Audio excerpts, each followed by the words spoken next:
Bom dia, pessoal. Mais uma vez, a gente está aqui com o professor Dr. Walter Pomar, da UFABC. Essa é mais uma live do BR em Casa. Para quem ainda não me conhece, eu sou o João Gabriel, eu estou como monitor do curso de Relações Internacionais lá na UFABC.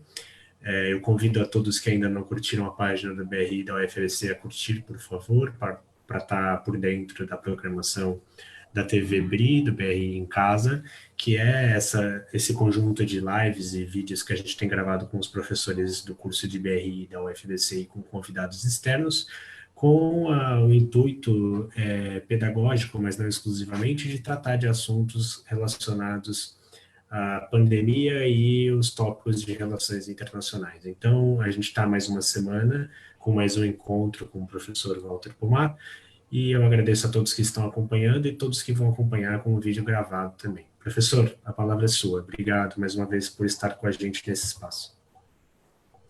Bom dia, Gabriel. Bom dia a todos e todas que estão acompanhando aqui mais essa live da TV BRI, do projeto BRI em Casa, sob a coordenação do João Gabriel, estudante e monitor do Bacharelado de Relações Internacionais da Universidade Federal do ABC. Bom, como eu sempre falo no início do programa, tem vários professores, várias professoras que já participaram de edições anteriores da TV BRI, do programa BRI em Casa, e eu mesmo já debati com vocês, até agora em 5 programas, várias leituras sobre o tema ao qual nós vamos voltar hoje, a saber, crise sistêmica e alternativa sistêmica. Eu quero recapitular, como sempre, o que abordei nos últimos programas, antes de entrar na novidade de hoje. No primeiro programa, eu fiz uma introdução geral ao tema, expliquei quais são as questões que nos propomos a tratar. No Day After, o mundo vai continuar como é hoje? Haverá ou poderá ocorrer uma mudança profunda? Se houver uma mudança profunda, de que natureza, de que profundidade será essa mudança? Se nós reconhecemos que está em curso uma crise sistêmica, isso implica que o Day After será uma alternativa também sistêmica? No primeiro programa, além das questões expostas antes, eu ressaltei que essa discussão surge porque nós vivemos num momento de crise mundial. Mas isso significa exatamente o quê, né? Qual é a natureza desta crise? Quais as diferenças e quais as semelhanças entre essa crise de hoje e outras que já existiram na história recente? E o que a natureza desta crise atual diz para nós acerca do que nos espera no mundo após crise? Esse foi o conteúdo do primeiro programa. No segundo programa, eu falei das ideias do ex-presidente Luiz Inácio Lula da Silva, que é doutor honoris causa pela Universidade Federal do ABC, entre outras. Mais especificamente, eu falei do discurso feito pelo ex-presidente Lula no dia 1º de maio de 2020, onde ele afirma que o capitalismo estaria moribundo e que ele espera que o mundo que virá depois do coronavírus seja uma comunidade universal em que o homem e a mulher, em harmonia com a natureza, sejam o centro de tudo e que a economia e a tecnologia estejam a serviço deles, e não o contrário, como aconteceu até hoje. Lula disse esperar também que depois da tragédia do coronavírus, o coletivo haverá de triunfar sobre o individual, a solidariedade e a generosidade triunfarão sobre o lucro, criando-se então um mundo em que ninguém explore o trabalho de ninguém, um mundo em que se respeitem as diferenças entre um e outro, um mundo em que todos, absolutamente todos, dispõem de ferramentas para se emancipar de qualquer tipo de dominação ou de controle. No terceiro programa, eu falei das opiniões do Henry Kissinger, pensador e político estadunidense. Kissinger propõe aos Estados Unidos, especificamente, que façam um grande esforço. Primeiro, de reforçar a resiliência global a doenças infecciosas. Segundo, de curar as feridas da economia mundial. E terceiro, de proteger os princípios da ordem mundial liberal. Segundo Kissinger, o desafio histórico para os líderes é gerenciar a crise enquanto constrói o futuro. Mas ele termina dizendo que o fracasso pode incendiar o mundo. Vindo de um corresponsável pelos bombardeios de Napalm no Vietnã, quando ele fala de incendiar o mundo, ele sabe do que está falando. No quarto programa, eu falei do que propõe o sociólogo Jeremy Rifkin, um dos defensores do Green New Deal global. Para Rifkin, estamos diante de uma crise civilizacional. Mas o que ele entende por civilização? E o que viria depois da crise da civilização? Para Rifkin, não viria um mundo pós-capitalista, mas sim um mundo pós-combustíveis fósseis. Rifkin diz também que estaríamos frente à sexta extinção.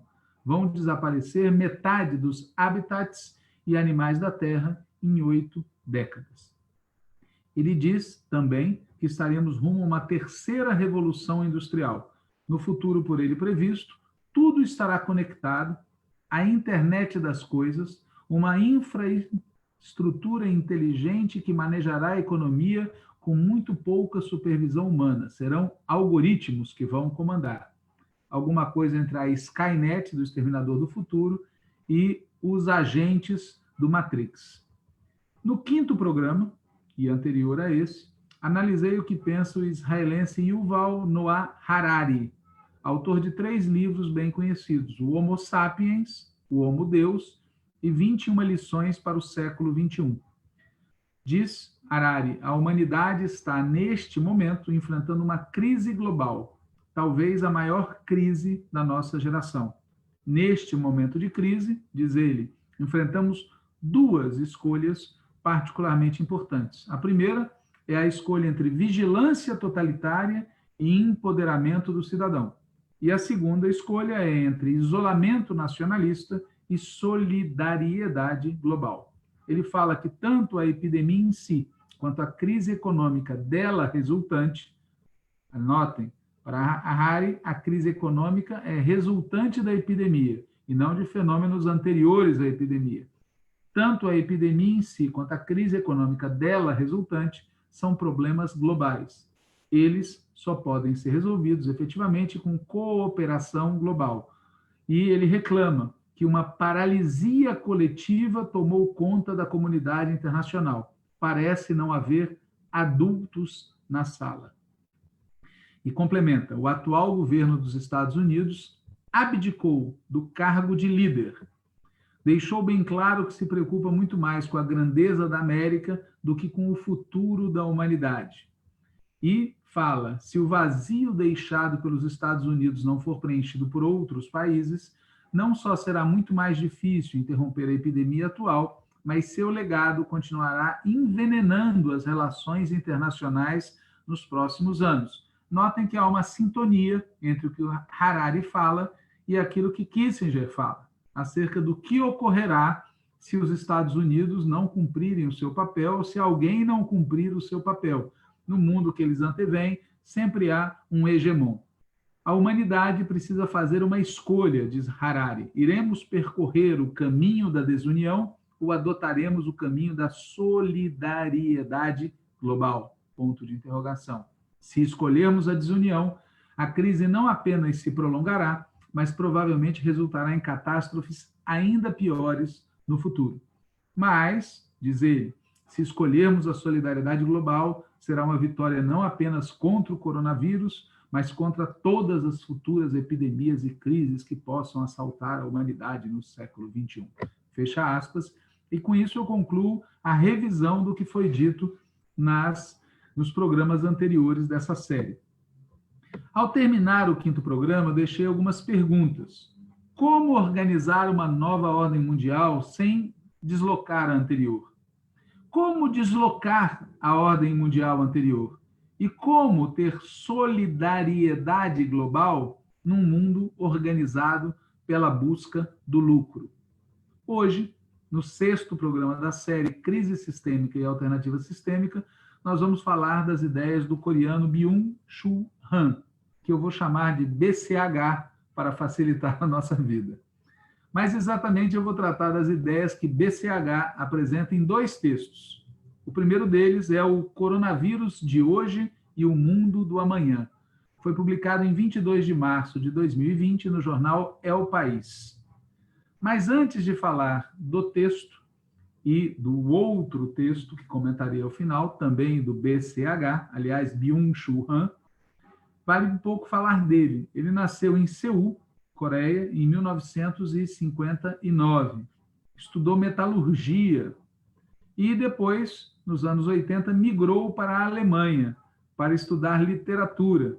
Ele mesmo disse que lia muito devagar e que, como para estudar Hegel, a velocidade não é importante, basta poder ler uma página por dia, ele acabou desistindo da literatura e foi estudar filosofia e teologia na Universidade de Freiburg e na Universidade de Munique.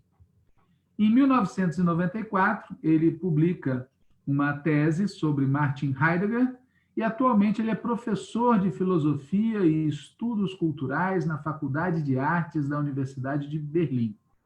Mas ele não é conhecido exatamente por isso, mas por ser um escritor prolífico que escreve sobre os mais variados temas, é um intelectual público, é um intelectual que participa do debate público e tem muitos livros em português. Vale dizer, antes de comentar os livros, que embora ele seja um intelectual muito lido, ele é conhecido também por ser um cidadão recolhido. Ele não é usuário de redes sociais, não é uma figura arroz de festa. Entre os livros que ele escreveu, vou citar alguns. Primeiro, A Sociedade da Fadiga, ou A Sociedade do Cansaço, a depender da tradução do título original em alemão, que eu não vou ler em alemão, nem que me paguem, tá certo? É alguma coisa como Müdigkeitsgesellschaft, ou coisa parecida com isso. Esse livro, ele é intitulado, repito, em português, A Sociedade do Cansaço, e trata da patologia, dos distúrbios, da depressão, do transtorno de déficit de atenção, hiperatividade, personalidade limítrofe, burnout, tudo isso que compõe esse quadro, tá certo? Da nossa sociedade. Outro exemplo de livro do nosso BCH é intitulado em português No Enxame, né? Em que ele analisa a questão da revolução digital, da internet, das redes sociais, e mostra como, na opinião dele, isso teria transformado a essência da sociedade, formando um novo tipo de composição da massa humana, que ele chama de enxame digital, uma massa de indivíduos isolados. Outra obra é O Aroma do Tempo, né?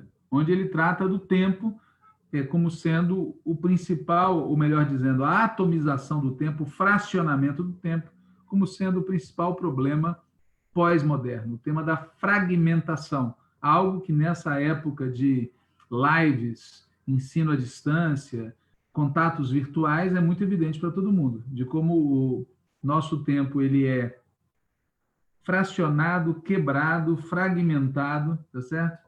E, ao mesmo tempo, diz o nosso BCH, monótono, porque é uma espécie de repetição de efêmeros e passageiros momentos muito parecidos uns com os outros, live após live. Como disse alguém, um professor aí da UFBC, tá certo? Da nossa UFBC, não há life nas lives. Outro exemplo de obra publicada em português do BCH intitula-se Topologia da Violência, né? Em que ele diz que a violência mudou de forma na sociedade atual, ela continua presente, mas ela opera de maneira mais sutil. Enfim, ele tem muitos livros publicados, muitos livros traduzidos para o português, e ele tem uma abordagem dos temas contemporâneos, com essa pegada filosófica, que para alguns pode parecer uma vulgarização, para outros parece algo muito interessante. Pois bem, eu vou aqui, nessa edição do nosso programa sobre crise sistêmica e alternativa sistêmica, abordar dois textos do Byung-Chul Han, ou BCH, né? Vou começar pelo texto de 22 de março de 2020, intitulado O Coronavírus de Hoje e o Mundo de Amanhã. Eu vou ler e comentar com vocês alguns trechos desse artigo publicado no El País. Ele abre dizendo que o coronavírus está colocando nosso sistema à prova. E, ao que parece, a Ásia controla melhor a epidemia do que a Europa. Lembrem-se, ele é sul-coreano, morador na Alemanha. Então, ele diz que a Ásia está controlando melhor do que a Europa. E diz mais, diz que a Europa está fracassando. E que seria mais sensato, inclusive, decretar a proibição de saídas de europeus para proteger o mundo da Europa. Naquele momento, a epidemia ainda não tinha explodido nos Estados Unidos. Mas, por analogia, poderíamos dizer que, aplicado esse critério dele, nós deveríamos proibir que cidadãos dos Estados Unidos, de alguns países da Europa e do Brasil, tá certo? Pudessem viajar para proteger o mundo da contaminação. Ele diz, nesse texto de março, depois de tudo, a Europa é, nesse momento, o epicentro da pandemia.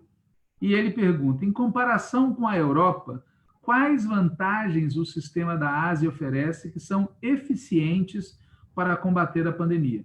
E ele fala que os asiáticos apostam fortemente na vigilância digital.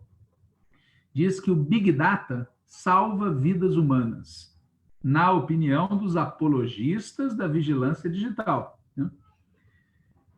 Comenta que, no caso específico da China, não há nenhum momento da vida cotidiana que não esteja submetido à observação. E reforça, cada clique, cada compra, cada contrato, cada atividade nas redes sociais são controlados.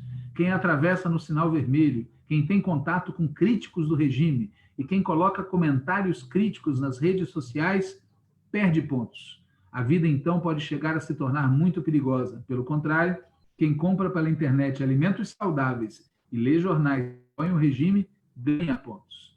Quem tem pontuação suficiente obtém um visto de viagem e créditos baratos. Pelo contrário, quem cai abaixo de um determinado número de pontos pode perder seu trabalho.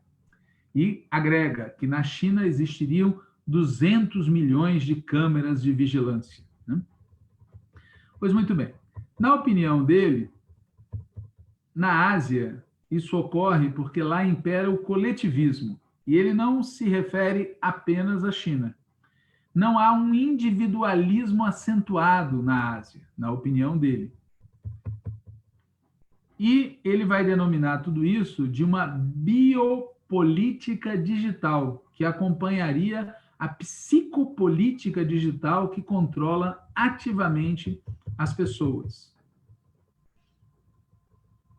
Vai, no artigo, dando muitos exemplos disso e refere-se várias vezes à ideia que uma diferença chamativa entre a Ásia e a Europa é a disponibilidade dos cidadãos asiáticos em aceitar as determinações do Estado. Por exemplo, o tema das máscaras protetoras, que na época que ele escreveu o artigo já eram usuais na Ásia, mas que na Europa não eram usuais.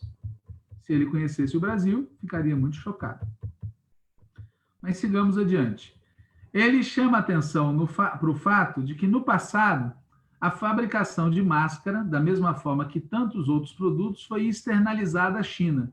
Esse é um detalhe muito curioso mesmo, de como, desde coisas simples, como as máscaras, até máscaras para esse tipo de proteção, até os respiradores, entre outras coisas, tiveram as suas linhas de produção levadas para a Ásia, em particular para a China e outros países. Bom, feita essa descrição sobre a vantagem relativa da Ásia frente à Europa, ele engata uma discussão sobre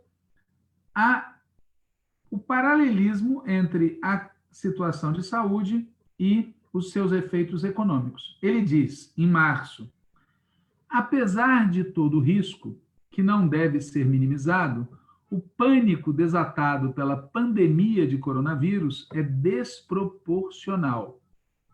Nem mesmo a gripe espanhola, entre aspas, que foi muito mais letal, teve efeitos tão devastadores sobre a economia. A que isso se deve na realidade? Por que o mundo reage com um pânico tão desmesurado a um vírus? E ele vai, então, tentar responder porque que, na opinião dele, apesar de causar menos danos, a pandemia atual provoca efeitos econômicos muito mais violentos. E ele diz que a reação de pânico dos mercados financeiros à epidemia é expressão de um pânico que já é inerente aos mercados financeiros. E que, apesar da curva constantemente crescente do índice das bolsas, a arriscada política monetária dos bancos emissores gerou, nos últimos anos, um pânico reprimido que estava aguardando a explosão. Portanto, na verdade, ele apresenta a dinâmica da economia e diz que a dinâmica da pandemia gera uma espécie de gatilho, de catalisador para algo que está para além da pandemia, né? E ele explicita, provavelmente o vírus não é mais do que a gota que transbordou o copo. O que se reflete no pânico do mercado financeiro não é tanto medo ao vírus, quanto medo a si mesmo. O crash poderia ter ocorrido também sem o vírus. Talvez o vírus seja somente um prelúdio de um crash muito maior. E nesse ponto do artigo, ele abre uma polêmica com o Zizek, autor que nós vamos comentar numa outra aula. Ele, polemizando com Zizek, ele diz: Zizek afirma que o vírus deu um golpe mortal no capitalismo e evoca um comunismo obscuro. Acredita até mesmo que o vírus poderia derrubar o regime chinês. Zizek se engana. Essa é a opinião do BCH. Zizek se engana. Nada disso acontecerá.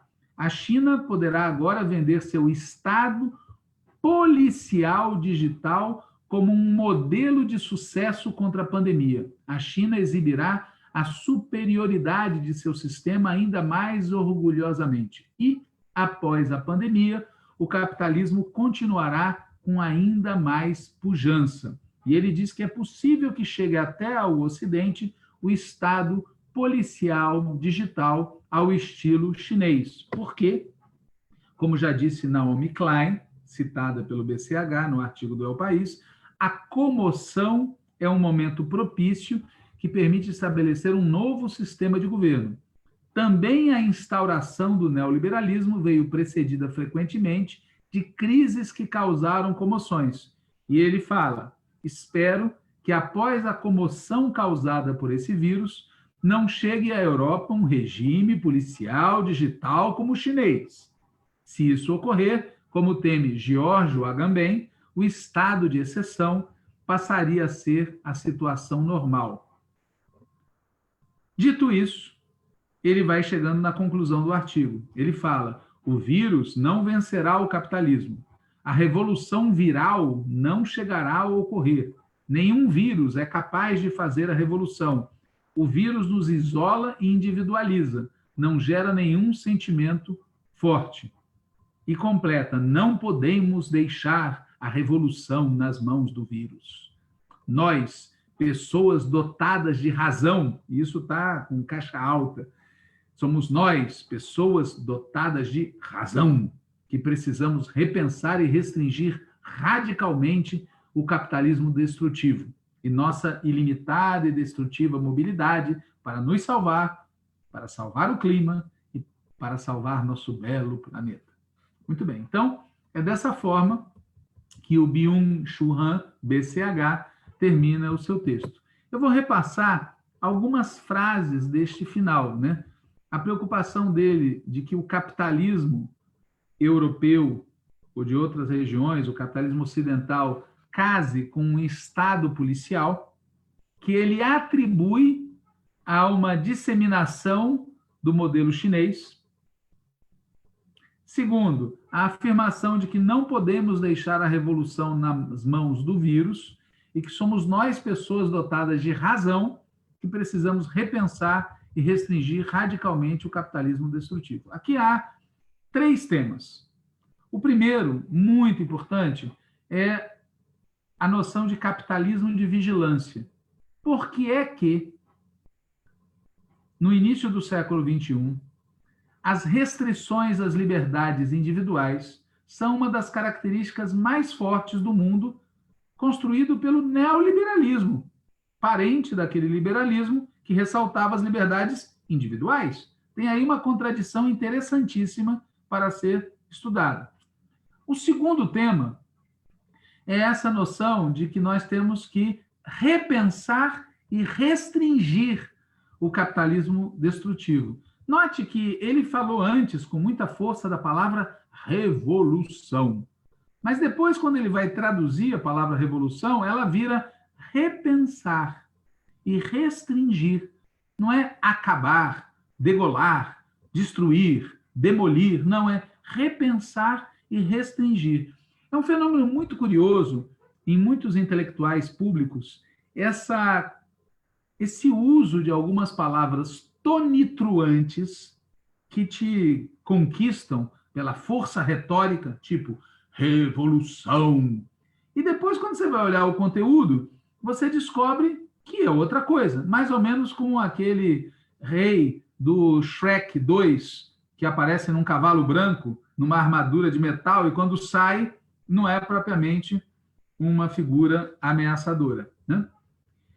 Veja, o que nós acharíamos, o que nós pensaríamos de alguém que em 1789, o que nós pensaríamos de alguém, de um intelectual, que em 1789 escrevesse uma frase do tipo: precisamos repensar e restringir radicalmente o feudalismo? O que a gente pensaria disso, olhando historicamente, sabendo o que nós sabemos? A pergunta óbvia que surge dessa reflexão é que Cátius ele entende por revolução. E a resposta a essa pergunta está noutro texto, pré-pandemia, intitulado Por que hoje a revolução não é possível? Veja que curioso, ele escreveu esse artigo também no El País, Por que hoje a revolução não é possível, em 2014. 6 anos depois, sob efeito da pandemia, ele já fala da revolução, com o conteúdo que não é propriamente revolucionário. Mas vejam o efeito mental que essa crise está causando em pessoas como o BCH, que diziam a revolução não é possível, mas hoje, 6 anos depois, já começam a admitir que talvez seja, mas com um conteúdo que ele desenvolve. Nesse artigo, de há 6 anos, ele diz que a revolução seria não apenas um fenômeno raro, mas também um fenômeno do passado, impossível de ocorrer nos dias atuais. Óbvio que quem pensa isso imagina 2 possibilidades: ou a barbárie ou a reforma do sistema social que a gente vive, ou Mad Max, ou repensar e restringir esse modelo destrutivo, enfrentar os seus problemas maiores, reduzir danos. Eram as 2 alternativas que ele, de fato, colocava em 2014 e que ele repõe em 2020, embora, diferente de 2014, ele passe a assumir a palavra revolução. Esse artigo de 2014 toma como ponto de partida uma polêmica entre ele, BCH, e Antônio Negri, que é um outro autor que em algum momento aqui da nossa série nós trataremos. Da mesma forma como o artigo de 2020, BCH polemiza com Zizek, em 2014 ele polemizava com Antônio Negri, que, ao estilo do Zizek, tem uma visão um pouco apocalíptica desse tema da revolução. BCH começa fazendo inúmeras perguntas. Por que o regime de dominação neoliberal é tão estável? Por que há tão pouca resistência? Por que toda resistência ao neoliberalismo se desvanece tão rápido? Por que a revolução já não é mais possível, apesar do crescente abismo entre ricos e pobres? Notem que ele faz axiomas. A revolução não é mais possível, ponto. E ele diz que, para entender isso, é necessária uma compreensão adequada de como funcionam hoje o poder e a dominação. Nós vamos aqui supor, para facilitar a conversa, que tudo isso que ele falou é verdade. Vamos supor, portanto, que nenhum dos acontecimentos que ocorreram entre 1979 e 2018 e que contradizem essas afirmações, vamos supor que esses acontecimentos não tenham ocorrido. Vamos supor que os últimos 40 anos foram marcados por uma dominação neoliberal estável. por uma resistência que não se desvanece rápido, por uma revolução que não é mais possível. Mas mesmo que a gente aceite esses pressupostos, ou seja, que de 1979 a 2020 as coisas passaram piano, não houve crises, não houve convulsões, não houve conflitos, não houve guerras, é óbvio que quando a gente olha para trás na história, para antes de 1979, a gente percebe que nem sempre foi assim. Se a gente olha para os séculos, entre 1642, que foi a Revolução Inglesa, e 1979, que foi a Revolução Iraniana, houve diversos regimes de dominação que foram questionados e que foram destruídos. E que nesse processo de questionamento e destruição dos regimes, assim como no processo de surgimento de novos regimes, jogaram um papel muito importante tanto as guerras quanto as revoluções.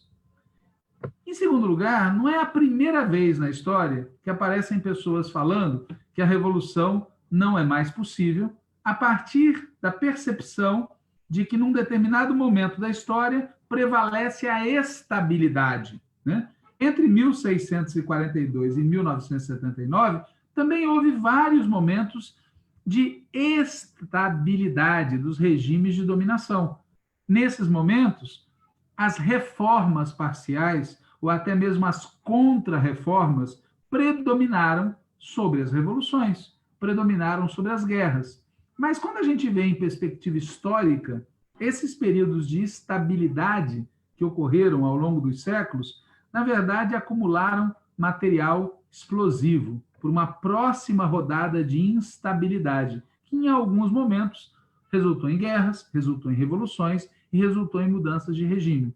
Essa ideia de que a gente estaria, portanto, segundo o BCH, nesse artigo de 2014, no momento de estabilidade, é o correspondente à tese do Francis Fukuyama sobre o fim da história. Porque se não há revoluções, se predomina a estabilidade, o máximo que vai ocorrer é uma continuidade com pequenas variações da ordem existente. O fim da história. O BCH afirma que essa estabilidade e essa sobrevivência do capitalismo neoliberal dependem, na opinião dele, de como funcionam hoje o poder e a dominação. Aqui tem uma armadilha mental muito comum em analistas como o BCH. É não perceber que ele está falando da mesma coisa, poder e dominação, e que o poder e o regime de dominação são parte integrante de uma totalidade maior, que é o regime capitalista, que é o capitalismo contemporâneo, né? Claro que quem pensa em mudar as coisas como elas são tem que enfrentar o tema do poder e da dominação. Mas existe uma relação muito forte entre o regime econômico e sua estabilidade e a estabilidade da dominação política. Existe uma relação muito forte entre a estabilidade do capitalismo e a estabilidade da dominação e do poder.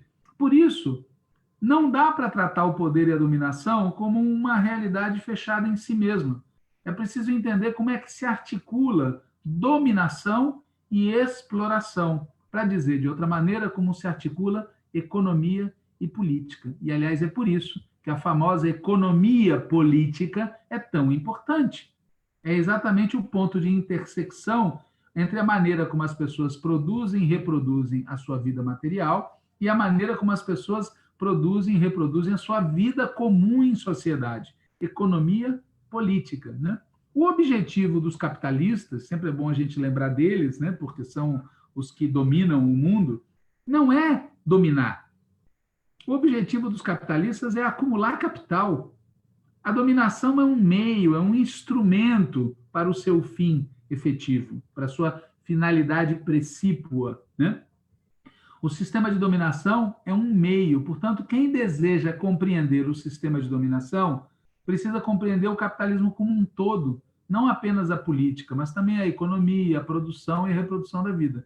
O BCH, ele segue outro caminho na sua análise. O fio da meada dele é o poder que instaura, é o poder que estabiliza. Não há uma análise sobre a natureza econômico-social da ordem, Não há uma análise sobre a exploração. O foco é todo na dominação. E esse tipo de abordagem resulta em conclusões que são muito defeituosas. Por exemplo, vejamos o seguinte trecho daquele texto de 2014. Abre aspas. O poder estabilizador da sociedade disciplinadora e industrial era repressivo. Os proprietários das fábricas exploravam de forma brutal os trabalhadores industriais, o que ocasionava protestos e resistências. Nesse sistema repressivo são visíveis tanto a opressão como os opressores. Existe um oponente concreto, um inimigo visível, diante do qual a resistência faz sentido. Ontem, as coisas supostamente seriam dessa maneira. A gente sabia quem era o inimigo. Hoje, supostamente, seriam totalmente diferentes. A gente não sabe quem é o inimigo, né? Como disse uma vez o professor Paul Singer, a Volkswagen é de propriedade de muitos acionistas. Nós não sabemos quem é o dono, né? O capital financeiro é um mistério. Os mercados, né? Ou quem é o dono das empresas de delivery, né? Veja, será mesmo que as coisas são assim? Se a gente for olhar todas as sociedades onde prevaleceu a ordem industrial, a gente percebe percursos históricos muito diferentes entre umas e outras. Há sociedades onde o capitalismo se manteve estável, onde os regimes de dominação não foram ameaçados, e há sociedades que viveram crises sociais e políticas revolucionárias ao longo do século XIX e ao longo do século XX. Portanto, por que em algumas houve um caminho e em outras houve outro caminho? E, além do mais, por qual motivo as principais revoluções do século XX, entre as quais eu cito a Revolução Mexicana, a Revolução Chinesa e a Revolução Russa, todas ocorridas a partir do início do século XX, por que essas revoluções ocorreram exatamente naquelas sociedades onde a indústria era cercada por camponeses de todos os lados, né? É óbvio que a resposta para essas diferenças evolutivas das sociedades existentes só pode ser encontrada se a análise nossa deixar de lado essas generalizações do tipo sistema de poder e se dedicar à análise histórica concreta. Mas para fazer a análise histórica concreta, a gente tem que abordar a evolução do capitalismo como sistema também de exploração, não apenas como sistema de dominação, né? O que resultaria perceber, no final da análise, que as contradições do modo de produção capitalista estão na base dos conflitos fundamentais da nossa sociedade, que, portanto, é nessas contradições que reside o segredo que explica por que alguns períodos históricos são ditados principalmente pela reforma, enquanto outros períodos históricos são marcados principalmente pela revolução. Aliás, é importante lembrar que até hoje, mesmo nos momentos históricos marcados pela revolução, o capitalismo demonstrou alta capacidade de resiliência e de resistência. Portanto, em última análise, não é o sistema de dominação que garante a estabilidade. Em última análise, é a estabilidade da dominação depende da estabilidade da exploração. Em última análise, a política depende dos rumos da macroeconomia. Ou, para dizer o mesmo em outras palavras, a instabilidade é determinada pelas contradições e crises do capitalismo, pela luta entre os capitalistas e pela luta dos capitalistas com os trabalhadores. Claro que nem todo capitalismo em crise desemboca numa revolução, assim como é claro que nem toda revolução resulta numa vitória revolucionária, né? E é especialmente improvável que ocorra uma revolução vitoriosa contra o capitalismo, como diz o BCH, numa fase de capitalismo em expansão. Mas tem situações históricas, tá certo? Que é possível derrotar a dominação, não importando se essa dominação está baseada na hegemonia ou na força. E quem abre essas situações históricas é o capitalismo e suas crises, né? O BCH, ele parece acreditar que os mecanismos de dominação e de hegemonia são mais potentes hoje do que eram no passado. E provavelmente ele está certo. Mas por quais motivos? Eles são, ou pelo menos parecem ser mais potentes hoje, nesse período que ele mesmo chama de neoliberal. E talvez a resposta esteja no fato paradoxal de que nos últimos 40 anos, o modo capitalista de produção, exploração, circulação de mercadorias se tornou mais hegemônico do que nunca na história. Mas exatamente, vejam o paradoxo, porque ele é mais hegemônico do que nunca, as suas contradições também são mais potentes hoje do que nunca foram. E é por isso que nesse momento, hoje, em que ele parece ser mais estável, porque é mais poderoso, mais hegemônico do que nunca, é também o mesmo momento em que a sua instabilidade se torna mais aguda. Dito de outra forma, no momento em que a situação objetiva, concreta, parece ser a mais propícia para que haja uma reviravolta, é também um momento em que os elementos subjetivos, psíquicos, políticos parecem ser os menos propícios para que haja uma reviravolta. Porque existe um fenômeno chamado inércia. 40 anos de predomínio massivo do capitalismo acostumaram as pessoas ao capitalismo e à ideia de que não seria possível construir algo diferente. Mas, ao mesmo tempo, esses 40 anos de domínio absurdo do capitalismo geraram contradições explosivas que colocam o capitalismo em questão. Essa é a contradição entre economia e política, entre dominação e modo de produção.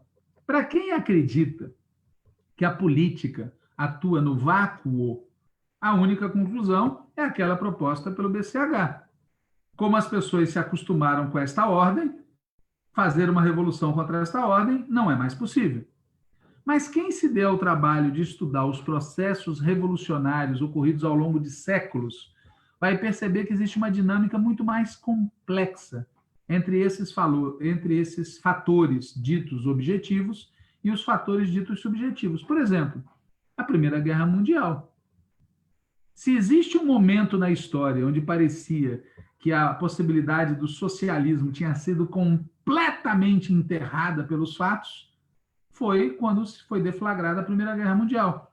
Havia até uma brincadeira feita pela Rosa Luxemburgo, segundo a qual os trabalhadores devem se unir uns aos outros em tempos de paz e matar uns aos outros em tempos de guerra. Tal era a aparente derrota absoluta que a Primeira Guerra Mundial tinha imposto ao movimento socialista. E não foi no curso desta mesma guerra que ocorreu a Revolução Socialista na Rússia? Vejam que paradoxo, né? Por quê? Porque as contradições objetivas, elas criam novas mentalidades numa velocidade muito rápida. Esse é o detalhe. Repito o raciocínio de antes.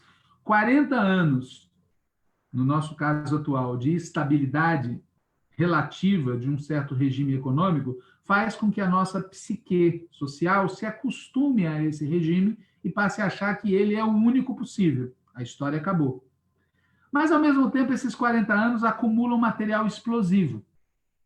E quando a explosão vai se aproximando, essa situação objetiva altera com uma velocidade muito rápida a percepção das pessoas sobre a ordem em que elas vivem e faz com que uma parte das pessoas passe a perceber a possibilidade e a necessidade de mudar essa ordem. Essa é a dinâmica, olhando o passado. Vai acontecer a mesma coisa agora? Não sei.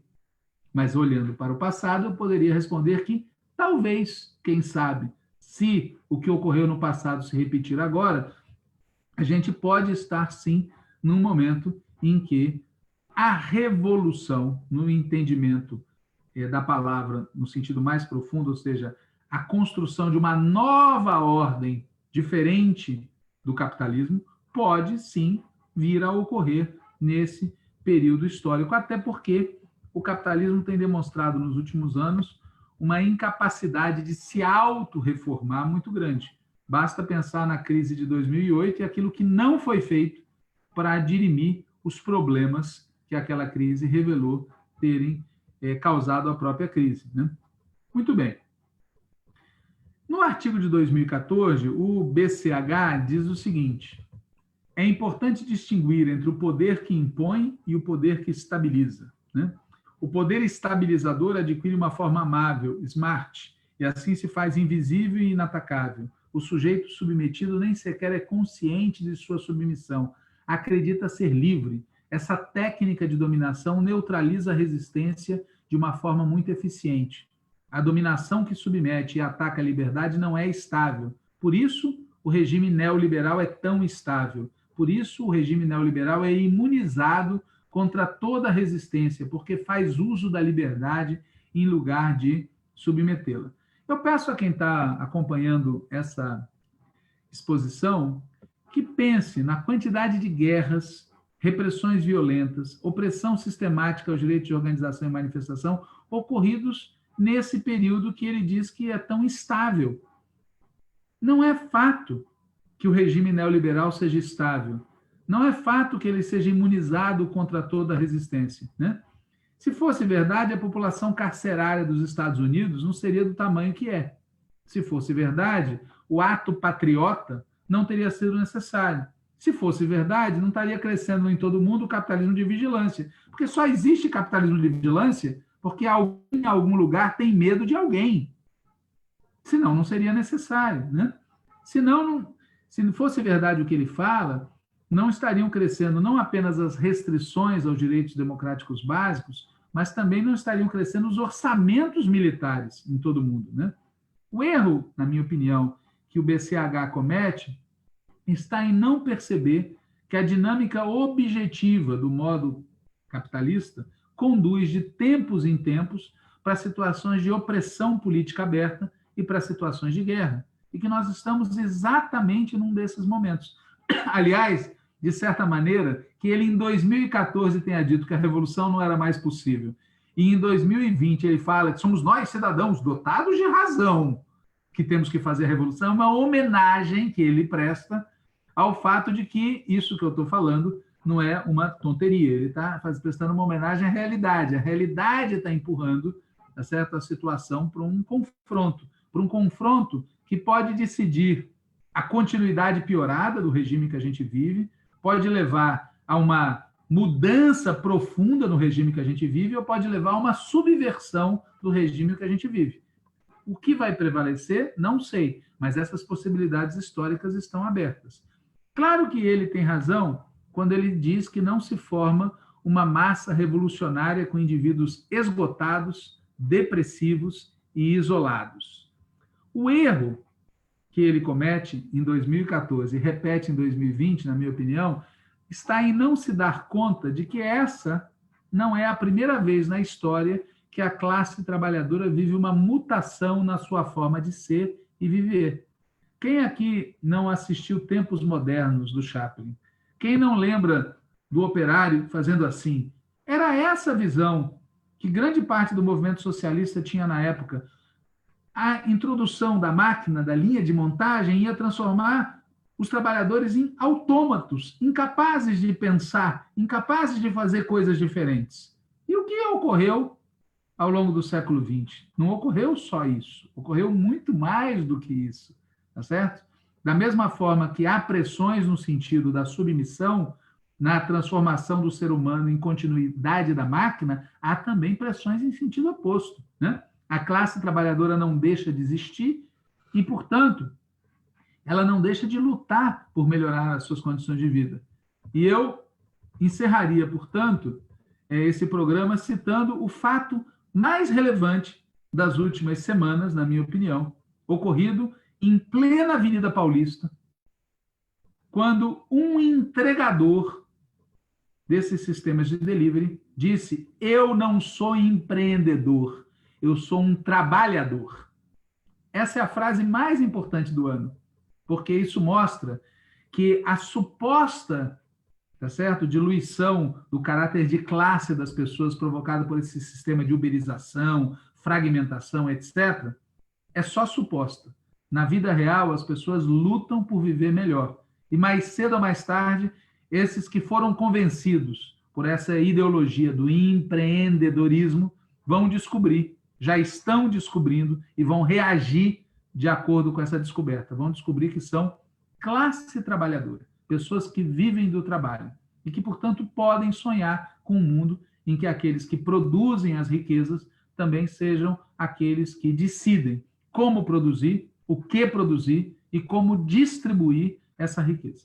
Com isso, eu termino às 11 horas e 54 minutos o programa de hoje, tá certo? A ideia é que a gente, no próximo, continue nessa mesma toada de analisar pensadores que estão refletindo sobre o que está acontecendo. Estou pensando em, na próxima, talvez vir com o Zizek ou com o Roubini, que é uma figura bastante conhecida por ter previsto a crise de 2008 e que nos dias que passam, numa entrevista dada recentemente, no dia 15 de junho de 2020, ao Der Spiegel, ele bateu pesado e disse que o que vem por aí vai ser inesquecível. Mas isso fica para o próximo programa.